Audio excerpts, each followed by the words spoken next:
Hey guys, in this video we will be reviewing the lesson 9-2 area of parallelograms. We're going to begin by completing our Do Now ACT problem. What is the value of the cosine of b in the sketch below? Here, you might realize by now that you are going to be dealing with trigonometric ratios. And for that, we use our word SOHCAHTOA. This word helps us to remember the three trigonometric ratios, sine, cosine, and tangent, and the ratios. So for this particular problem, we're looking for the cosine of b.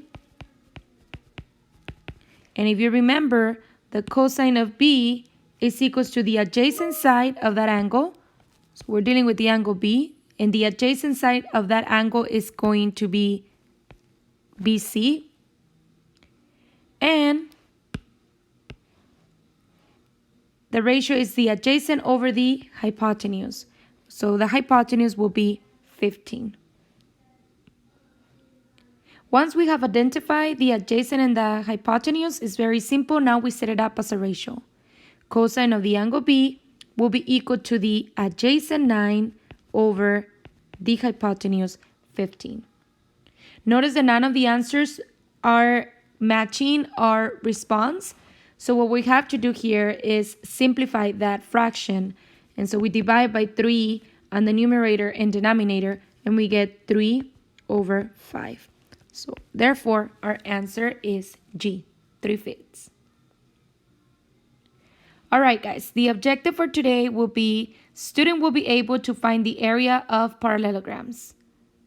So, from the previous lesson, you might remember that the formula to calculate the area of the rectangle was area equals base times height. Well, guess what?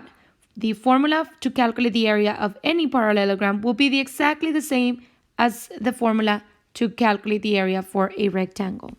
So the formula to calculate the area of this parallelogram is area equals base times height. How does that work? Well, notice that if we were to cut this triangle and place it into this corner, notice that our parallelogram will no longer be a parallelogram, but instead will be a full complete rectangle. So because of that, the formula is going to be the same. Super important, students, to not forget that when you're dealing with the base and the height, those two will be perpendicular to each other. So the base and the height are still going to be perpendicular to each other. Okay? So let's look at the first problem. Find the area of the parallelogram with the base of 26 centimeters and a height of 11 centimeters. So the first step that we have to do is draw that parallelogram. They're saying the base is 26 centimeters and the height, which is perpendicular with my base, will be 11 centimeters. Since we're looking for the area, the first step, we have to copy down the formula. Okay? Second step will be to come back and substitute the dimensions. So for the base, we have 26 centimeters. And for the height, we have 11 centimeters. So our final area here will be 26 times 11, which would give us 286 centimeters squared. Make sure you box out your answers so that I can identify what your final answer is. All right. So just like in the lesson of the rectangles, the squares, and triangles, sometimes the dimension might not given to us. And what we used previously was Pythagorean theorem to be able to find that height or that missing base. For this particular lesson, we can encounter problems where we are able to solve for that missing dimension by using Pythagorean theorem, but for the most part, we will be using special right triangles. So let's go ahead and recall what special right triangles are. So special right triangles are triangles that have a special relationship among their sides. And we talked about the 30, 60, 90 and the 45, 45, 90. So the 30, 60, 90 triangle has a special relationship among its sides. So remember this tic-tac-toe that we used to do in class. 30, 60, and 90. The relationship was that the side opposite to the 30 was going to be L. The side opposite to the 60 degree was going to be L square root of 3. And the hypotenuse, which is the side opposite to the 90, was going to be 2L. Let me give you an example. Here, this is my angle 30, and this angle right here measures 60 degrees. So this is my 30, 60, 90 degree triangle. So here, if I say that the short leg measures 5, okay, then the longer leg will be whatever the short leg is times the square root of 3. So this side right here, this longer leg will be 5 square root of 3. And the hypotenuse will be twice as big as the short leg. So 2 times 5 will give us 10. Don't forget that relationship because you're going to be using it in the upcoming problems. We also talked about 45, 45, 90 degree triangle. And the relationship of a 45, 45, 90 is L, L, and L square root of 2. So for this one, it seems to be a little bit easier because since we have two congruent angles, we know that when we have two congruent angles, then the opposite sides must be congruent as well. So let's say that this leg right here is 10. Then this leg right here will also be 10. So once again, they're both going to be the same. And then the hypotenuse will be 10 times the square root of 2. Okay?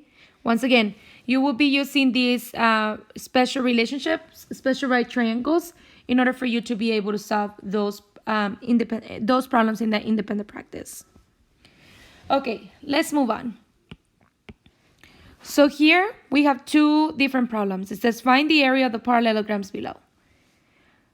Okay, so the first step that you have to do is recall the formula. Area equals base times height. Here we know that 12 is going to be the base of my parallelogram, 12 centimeters. And we need to calculate the height. In this case, the height is not given to us, but we notice that right here, we can identify that special right triangle. So I'm going to go ahead and redraw it so you can see it a little bit better, 60 degrees. And so far I know that the hypotenuse is 20 centimeters. So remember, in the 30, 60, 90, we know that if the hypotenuse is 10, then the short leg is 5, right? So keeping that in mind, right now we know that the hypotenuse is 20, so the short leg, the side opposite to the 30 degrees, must be 10. And the side opposite to the 60 degree will be 10 square root of 3. So notice that the height will be 10 square root of 3. So now we come back and substitute. This is 10 square root of 3 centimeters. And when we multiply 12 centimeters times 10 times the square root of 3 centimeters, we get 207.9.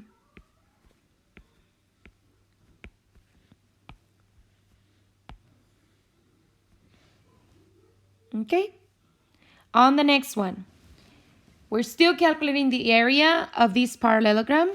So once again, let's repeat the steps. Copy down the formula, base times height. Come back and substitute information that you know.